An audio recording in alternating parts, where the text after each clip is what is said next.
Thank you, Christina, and it's a real pleasure to be here with you today and to introduce just an amazing artist and a fabulous person. Antony Gormley believes that making is a form of physical thinking. He's widely acclaimed for his sculpture, installations, and public artworks that investigate the human body, his body in particular, as a means to explore humanity, space, and community.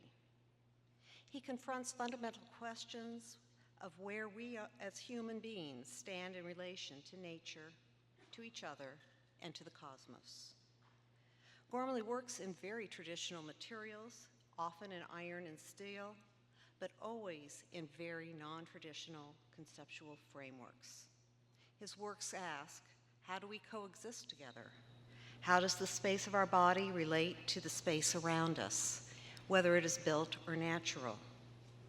Where does the human project fit into the scheme of things? Is it possible to make a work that addresses the world that we live in times of doubt? Antony Gormley decided to pursue art after reading anthropology at Cambridge and nearly becoming a Buddhist monk while traveling in India. In 1981, Sir Nicholas Sirotto gave him his first exhibition at Whitechapel Gallery, and that piece is entitled Bed. It was a bed that was filled with Mother's Pride white bread, and Antony personally ate the shape of his body out of the white mattress of bread, and it remains today as part of the Tate collection. Sirotto says, this object has retained its power. The piece is a relic of an action. Antony did eat the bread. Today, people respond to it like a relic that remains evocative and a powerful image.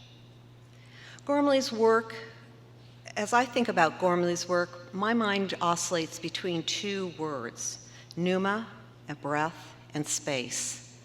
Because when you look at his sculpture, it's either a very beautiful, very hard exterior, or a digitized, tessellated interior space. A few years ago, Antony and I were trying to figure out whether it was 2 or 3 years ago. He very graciously came to Detroit to talk about some projects and some ideas that he had. And sitting at dinner with another collector, the collector mentioned that he owned 3 of Gormley's sculptures: a man, a young boy who is presented upside down, and a very small baby. And Gormley reached into his pocket, pulled out his phone, and said, "Do you want to see Baby Now?" Baby Now is Gormley's 20-something beautiful daughter.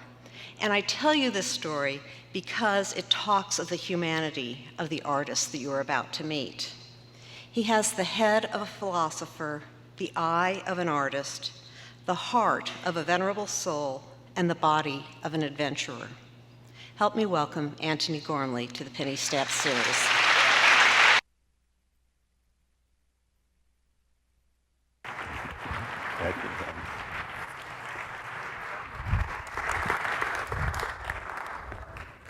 Goodness, after that introduction, I feel like, well, I'm something else. Not a living being, but something a bit mythical. There are none of you up there, are there? I just wanted this moment to kind of register you. There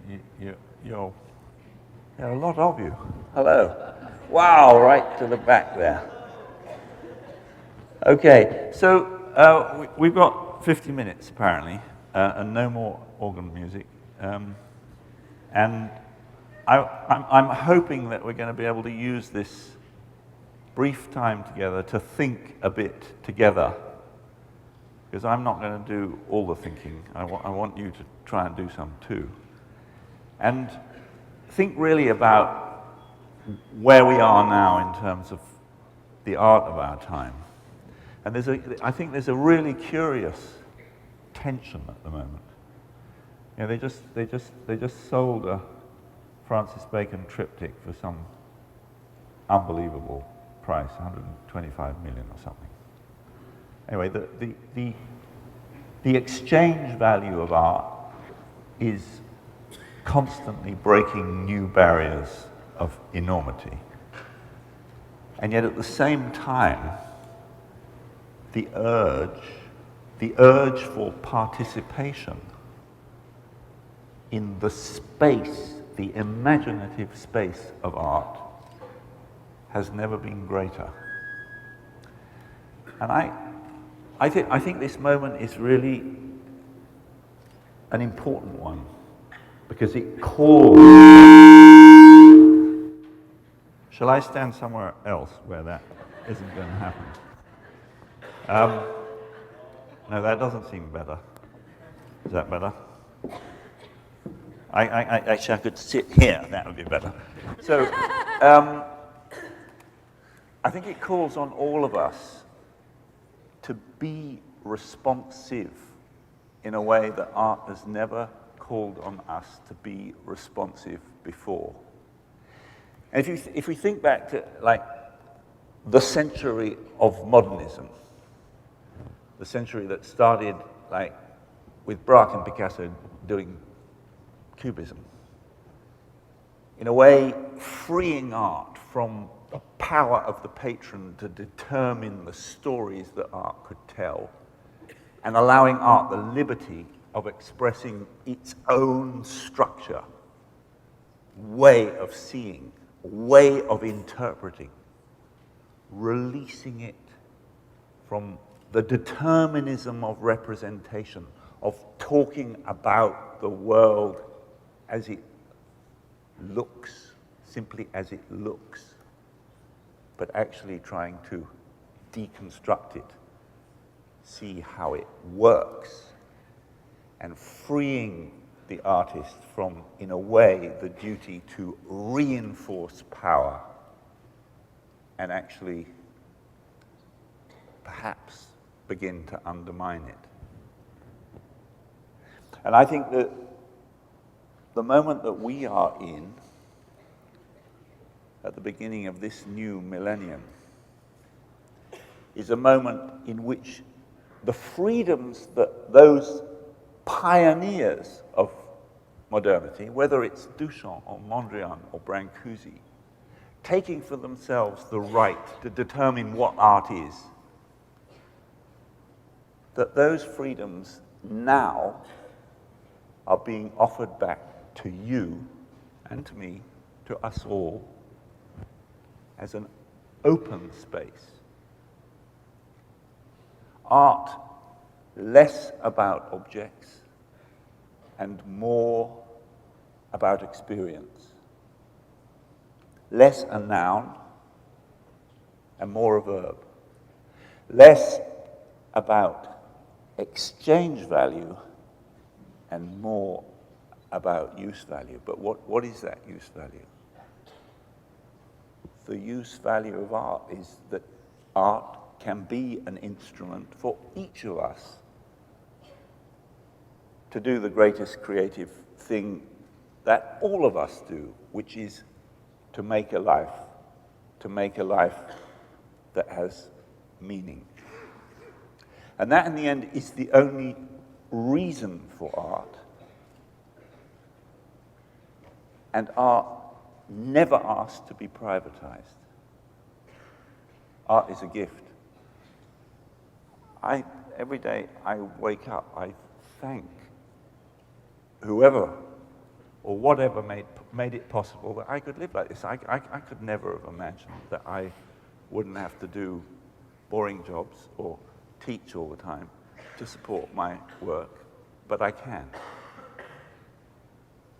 And in some senses, I am a product of that exchange value of the market.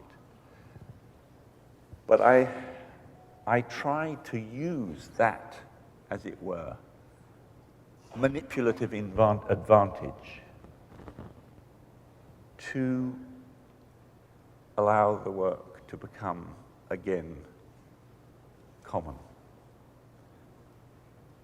In other words, I believe that art, and this comes really from my study of anthropology, art in its essence is always about trying to understand or make a material equivalent of what it feels like to be alive, to give that life a focus. The opportunity to do that is a gift, the talent that makes you able, or makes you able to have the idea that you want to do that, is a gift. But the gift has to be shared. And it's a curious thing to me that so much of the art of our time, in some senses, has aspired to the condition of the museum, has aspired to, in a way, the protected zone of the private collection. When actually, when we look at the art of deep time, whether it's the cave paintings of the Pyrenees or the rock paintings in Australia or in Africa, art was always somehow part of collective space. And even in Europe of the Middle Ages, the cathedrals were collectively made, collectively occupied, and represented some collective focus of belief. Anyway, now I'm going to lose you because they're going to turn these lights down. But I hope to find you again at the end. Not the end, the beginning. Anyway, let's have the first slide.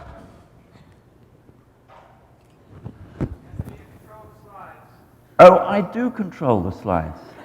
I'm in control, that's good. Okay, so I forgot that rule. That's an important rule. Okay, so body. My body, because it's the only one I got. My body, because it's the only bit of the material world that I actually live inside. My body, because that's the place of, in a way, truth. I think it's very silly to make another body. I mean, you know, when I went to art school, we were taught how to make other bodies, and I was quite good at it, but it always seemed to me it was silly because I could feel what it felt like, and then I would have to make it again. And I was always trying from the beginning to find the shortest possible bridge between feeling, being, and its registration in art. So anyway, this is a work called, I just want to, like, maybe 7 or 8 projects to show you. Why the body? I returned to the body for the same reason that Mondrian went to vertical and horizontal lines and blue, yellow, and red, because it's basic.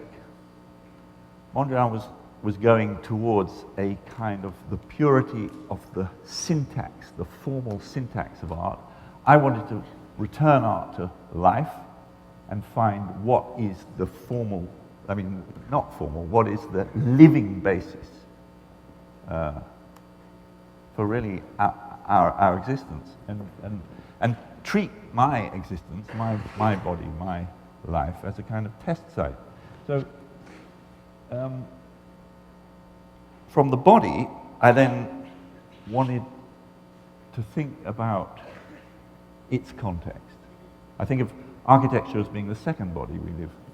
We live first within the, in a way, bounding condition of our skins. We wear clothes because it's pretty miserable here today, I might embarrass you if I didn't. Clothes are then further encased in walls, and walls cohere to make buildings, and buildings cohere to make cities. You can't hear me. Maybe I'm going to have to give up with this microphone.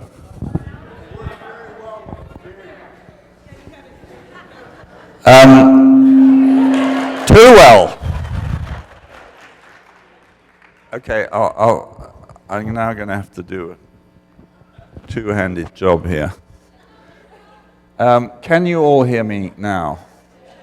Have most of you only heard a third of what I've said so far? I'm very sorry about that. Because it was really deep and meaningful, and you'll have to ask these chaps in the front 3 rows. But I'll carry on now that I've made contact. So anyway, here's a body, a living body making contact with the second body, the body of architecture. And I think it's very important that this body exhibits the means of its own production. So you can see there are, can you see that? There's a little button there on his leg and another button there. And there are 2 buttons up here. And there are buttons here and here. These are the nipples through which the molten iron that went into the sand mold flowed. You can see these lines that are basically the divisions between the parts of the mold. Thank you. Now I've got 3 instruments, 2 hands. This one is going to be redundant. And do you like that better? I'm now feeling more like some kind of stand-up, which you thought I was from the very beginning. A bad one at that. But anyway, so you can see this is a body that is in some way sensing its own environment, subject to gravity and attempting to confront it. The point of this work, I'm glad there are a few oohs, because you might have thought, well, that looks like a pretty conventional bit of statue. But it's very important that it's not a statue. It relates to a caryatid, but it's not a caryatid. And it's certainly not doing what the idealized or sexualized or heroized body that has been so conventionally part of the history of Western figurative art has done. It isn't sitting on a plinth in the center of the space. It's actually occupying those parts of the space that are furthest from the center and leaving the room empty. Empty for you. And for those of you who missed my early remarks, the whole point is the shift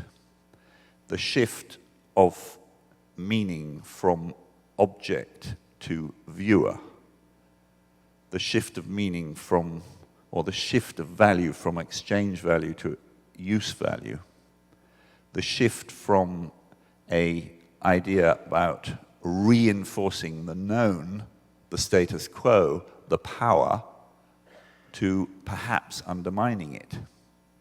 And perhaps undermining, in this case, the stability of the architecture, the stability of the world that this piece interacts with. So here we have a room with 8 bodies, 8 identical bodies that are industrially made, made in the time of mechanical reproduction, used not to idealize. This is not a unique singular object placed on a plinth in the middle of the space to make you feel small because it is high, to make you feel imperfect because it is perfect, to make you feel in some way that it has moral authority. But almost the opposite. You walk into a room which hopefully has been destabilized, that hopefully has been put into the position of, in a way, centrifuge, and you stand in the middle. And perhaps representation has become replaced by something else. Reflexivity. I call it reflexivity.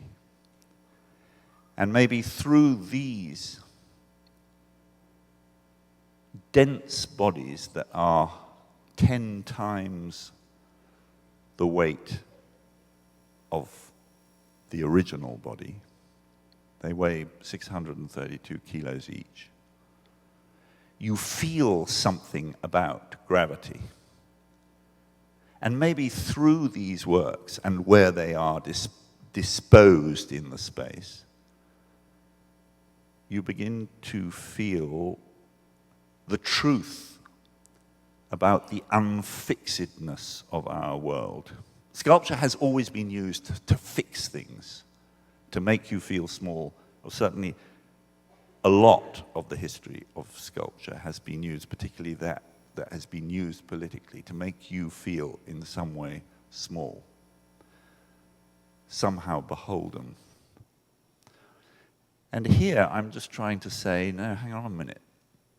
Maybe all of this hierarchy and all of this stability is neither so certain nor so stable. Think about us spinning around our own axis at 1,470 kilometers an hour. The fact that we're spinning then around the sun at about 104,000 kilometers an hour. That this whole solar system has made 20 trips in the last 5 billion years around this galaxy, going at about 825,000 kilometers an hour. And all of that is as absolutely nothing in comparison with what used to be called the cosmological constant, is now called the Hubble Constant. And it's that memory of the Big Bang that means every 3.25 million light years, every cluster of celestial bodies is moving apart, that the scale of space is itself changing at an extraordinary 235 million kilometers an hour. Sorry, I've given you rather a lot of statistics, but the point is, sculpture used to be about reinforcing the stable.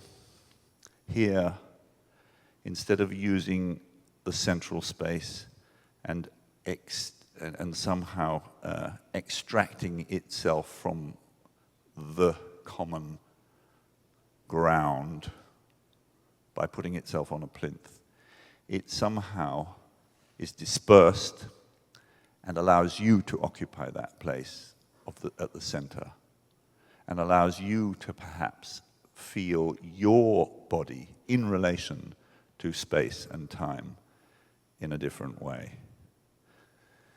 So, I just wanted to show you another project that deals with the same thing, maybe more to do with time, but in a different way and a different place.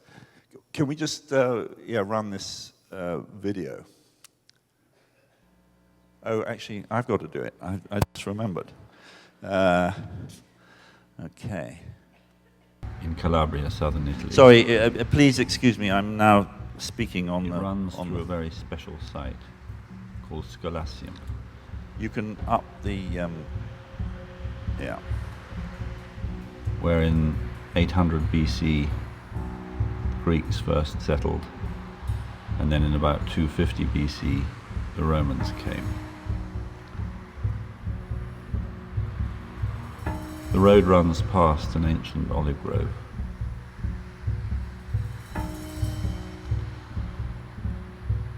Cars pass all day.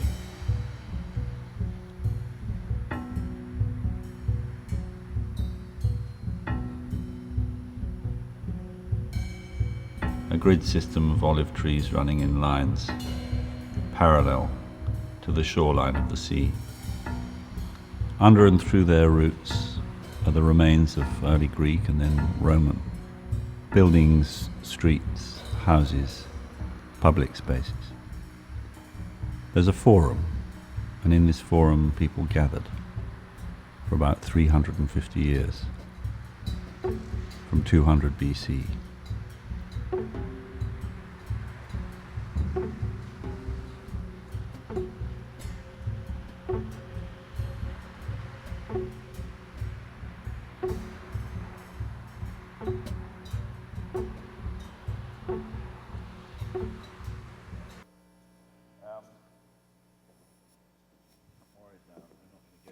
I'm worried now that we're not going to get through this because I've got we're keeping to the original time. I've got like 7 minutes. So another way of using bodies as a way of investigating space. Here is a archaeological site at 1.60 meters from the original forum of this extraordinary place that was colonized, over 300 years BC.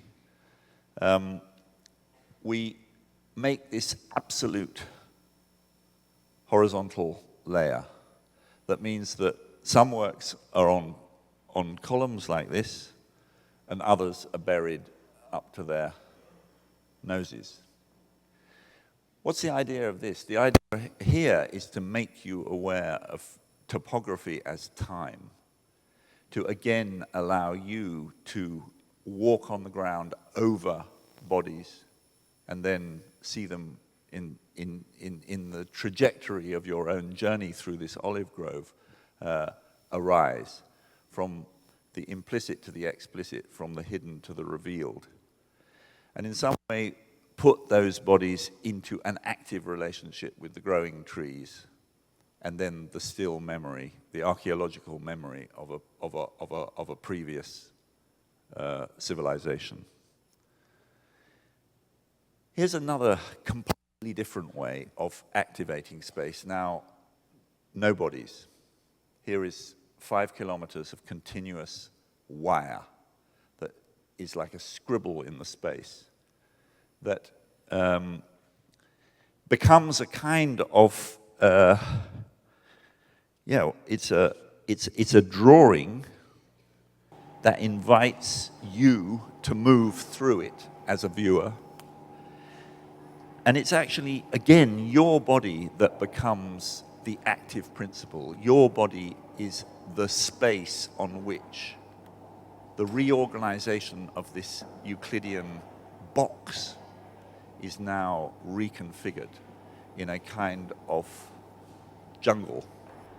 And the choreography of your own movement, I mean, this is just one body moving through this piece, but obviously if there are many, in a curious way, this is about making a situation in which the viewer's body becomes the viewed for other viewers.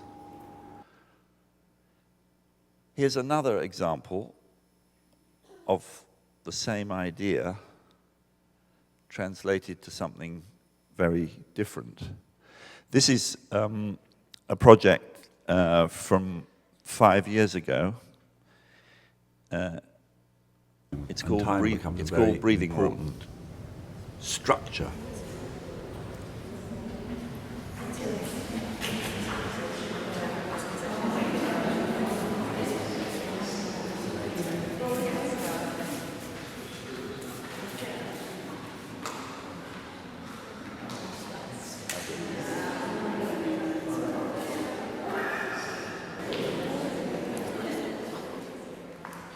And you're confronted with this forest of luminous lines that seems to stem from a map on the floor.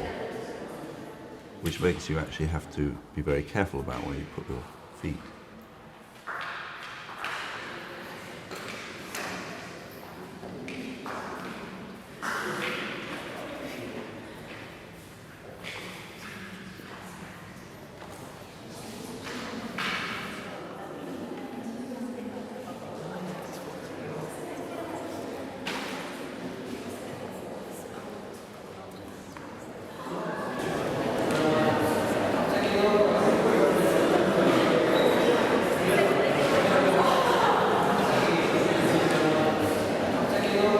That sound of people going, ah, is just the transition of this space that was dark and meditative.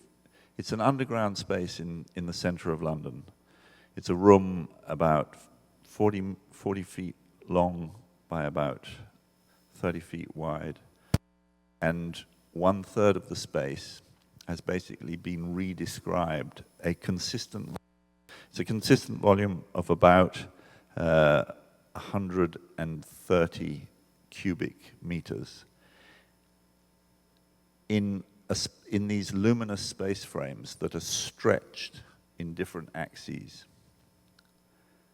So this is a consistent volume that is described again and again in these nesting space frames that are covered in a photoluminescent paint.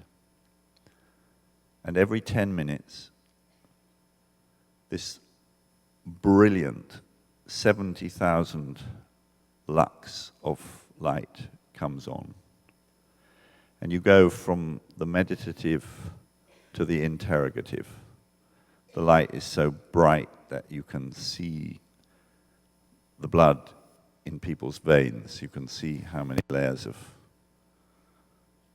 makeup they've got on. And that lasts for 40 seconds, and then you're returned to the darkness. This is again this space, the transition of object nature to space nature, in which the viewer's own experience and reflexivity becomes the subject of the art. And that idea of where meaning arises, where value arises, has shifted from thing to event. Duchamp called it the viewer doing half the work. Ernst Gombrich, that brilliant art historian, called it the beholder's share. I'm really, really interested in this, that in some way, in that possession of the space of art as an open space of collective engagement, that you as an experiencing body in space, both internally in terms of your own proprioception, in other words, in terms of your own auto-observation, and the passage of your body through, as it were, the structure that the art gives you, becomes the focus of attention. And I think this transition, this in some way, bridge from object to experience is the thing that I am more and more interested in. And this is maybe the most extreme version of my experiments in this field. So here we have, you probably recognize it. This is Nelson's column, Nelson on top. This is Trafalgar Square at the center of London. And this is a plinth that was made for William IV, the original Silly Billy, who was the son of George IV, They were going to make a whacking great equestrian sculpture of him, but somehow nobody loved him enough to actually pay for it. So it remained empty. And it's been used since, for about 8 years now as a testing ground for contemporary art. And this is one of 2,400 people that went up there for an hour each, 24 hours a day, night and day, for 100 consecutive days, 5 years ago, when I was given the plinth.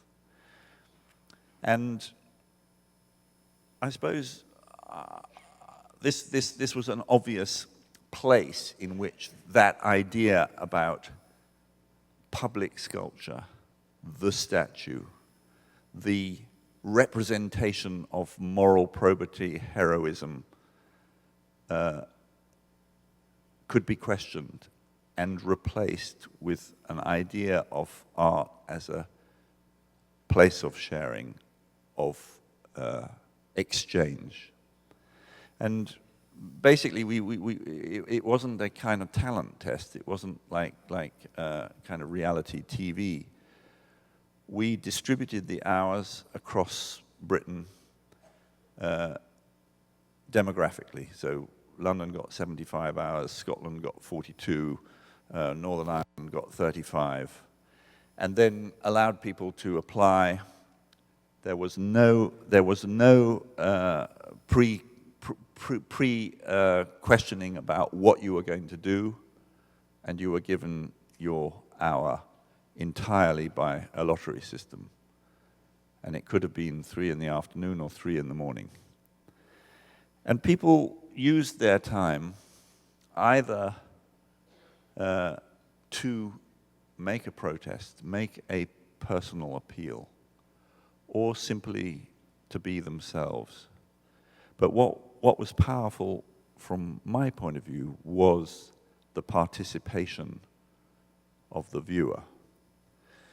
So that look on this woman's face of uncertainty, of what is going on here, and her trying to make sense of,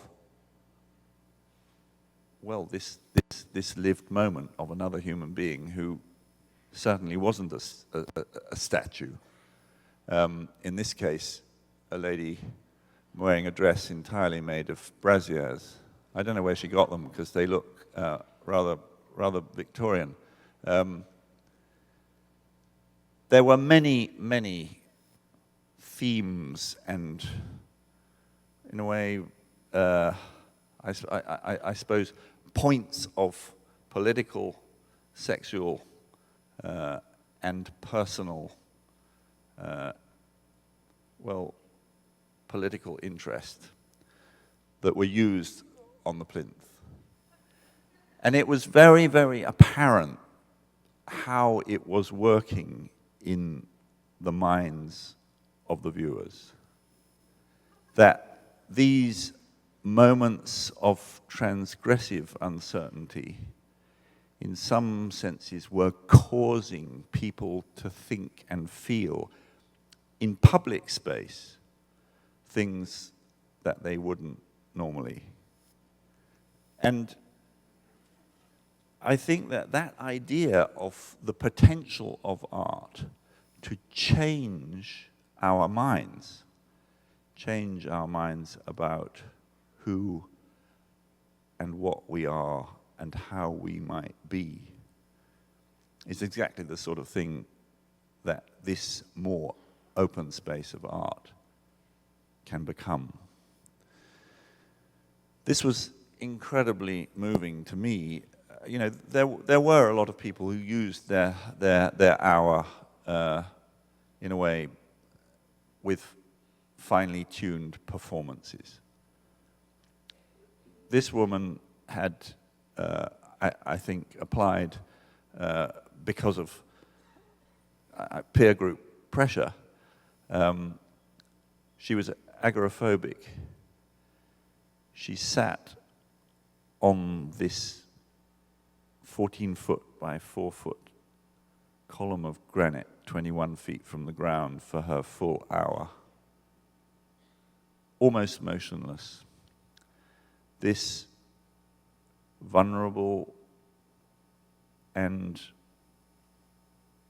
somehow intensely private person exposed to the public gaze. And I think for me this was one of the most potent moments in that 100-day period, that this person in some senses became a hero for herself. She overcame her fear, and in the process became a kind of icon, a living icon of the potential of transformation. And maybe I'm asking too much, but with these tiny, in a way, examples of the potential of the space of art to be used as a space of transformation, I get a lot of inspiration. So, having done the plinth for one person at a time, an hour at a time, over 24 hours of a day, rain or shine, night or day, this was from the summer before last, was trying to find a way of making this idea of being elevated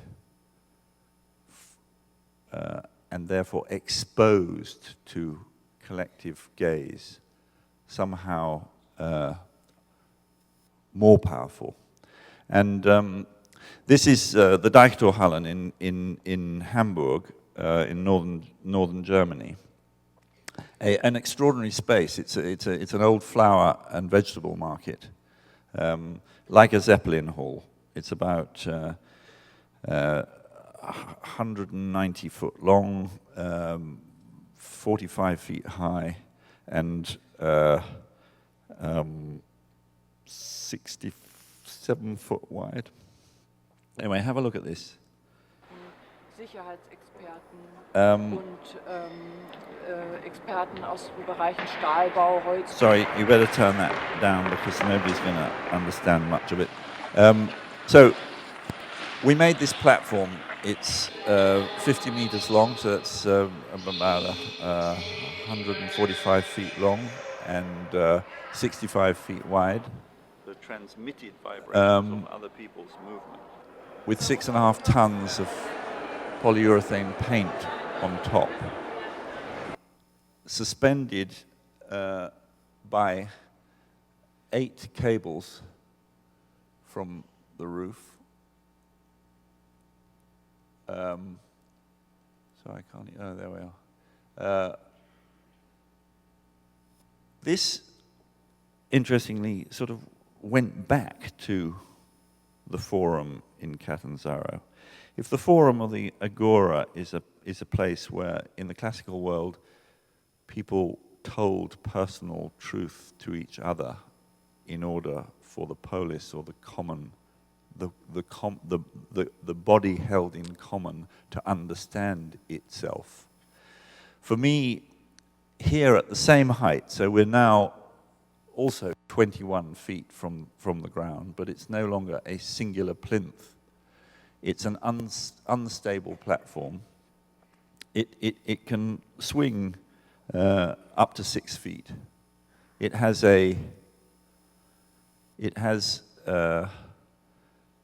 hertz oscillation of about 0.8. So it takes about 6 seconds for those 6 feet. So it swings very slowly. I don't know if you saw that in the video. This slow motion. But the point is that this is manipulatable by an individual to the group, and from the group to the individual. 100 people at a time can go up onto this platform. You go up up this staircase on the left and down the staircase on the right. I asked everyone to take their shoes and socks off before coming into the hall so that they became sensitized. Once this thing begins moving, the acoustics go up. Acoustics is important, and I'll end on an acoustic piece. The surface is like a black mirror in which you feel suspended. And I removed all of the glass at eye level around the building so that you could look back at the world that you had left as if it was a representation. I think of this as an inversion of the function of a museum. So here on this slide, I think you can see like all these different activities. So here we have a couple who are looking back at the world, pointing out to each other those parts of the world that they know. In the same way that you might look at a landscape of a familiar scene from your hometown. But here they're looking at the real thing. So this is a platform that is in the world, but strangely not of it, that is dependent on architecture, but actually free of it. That is a responsive ground on which every footfall of every person is transmitted to everybody else, and that the individual can affect the movement of the group, and the group can affect the movement of the individual. So this is a kind of working democratic model. Again, the space of art opened so that the viewer becomes the viewed, and that people can, in some senses, represent themselves, while the collective body represents the collective body.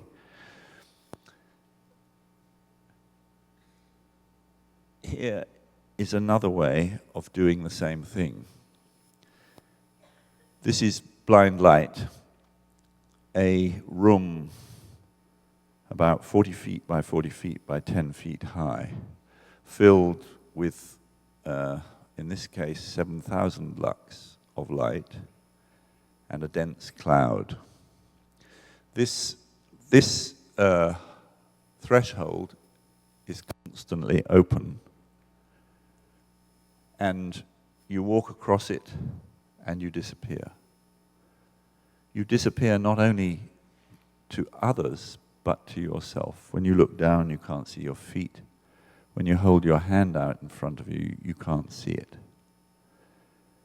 So you become conscious.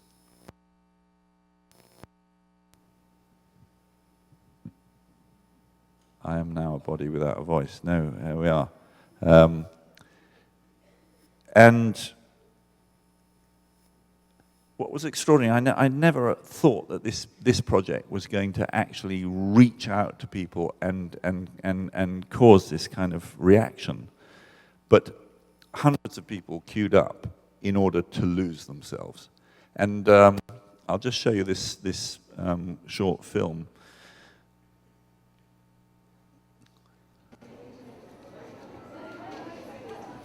So again, the acoustic environment of this piece, very, very important.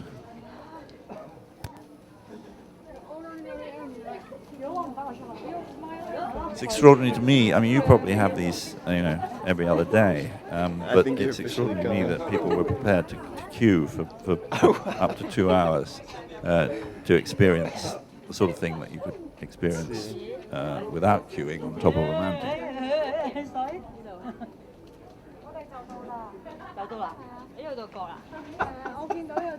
You only saw people when they were well inside your, in a way, intimate zone. So they had to be within about 10.5 inches of your face for them to become apparent.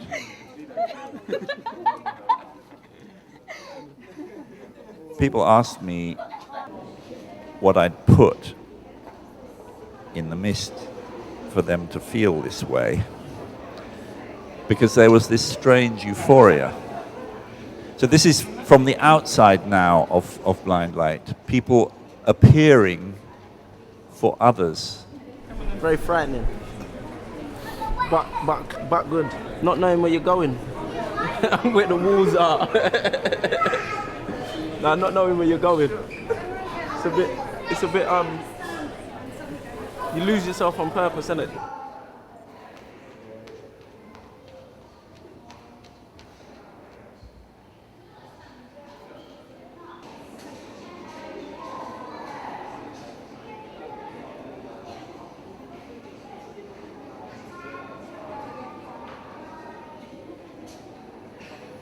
So, that idea of the space of art as a space of unknowing in which we reconnect with our perceptions as if for the first time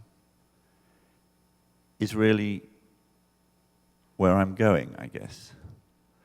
And I just wanted to show you one last project that is, I think, for the first time, a meeting of the two principal, I guess, trajectories in the work.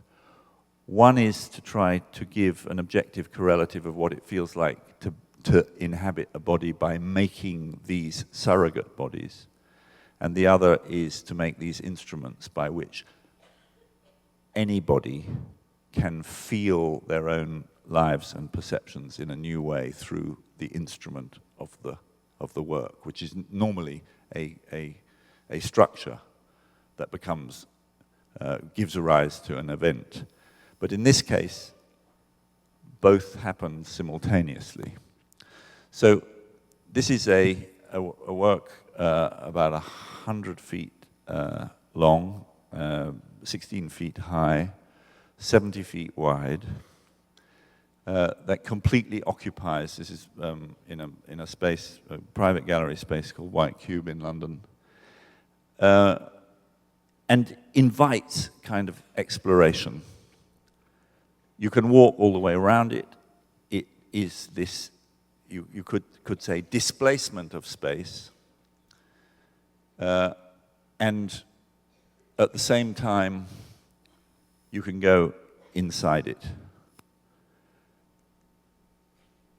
through the right foot of what is, in fact, a prone, lying body form made out of 24 chambers.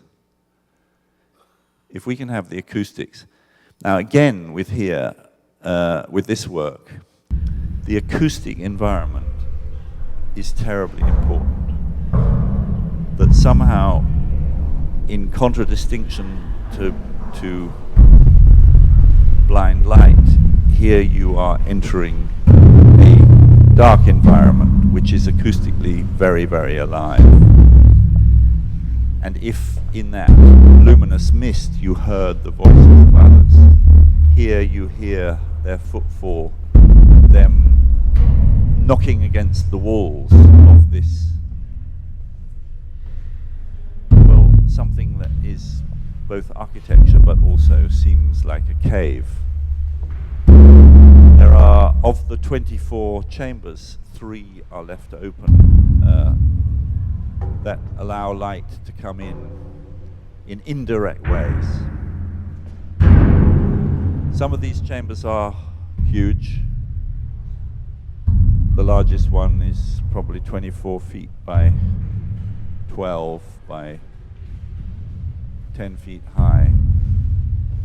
And through some of the passages and internal windows, you see other bodies. And bodies appear as if on stages. And rather like with clearing the 5 kilometers of continuous wire, you are invited as a body to make your own choreography. In some places, you can only enter these chambers by crawling through very, very low passageways. And then you're let out into a larger space where suddenly you see maybe two of your fellow passengers through this labyrinth, illuminated by light from above.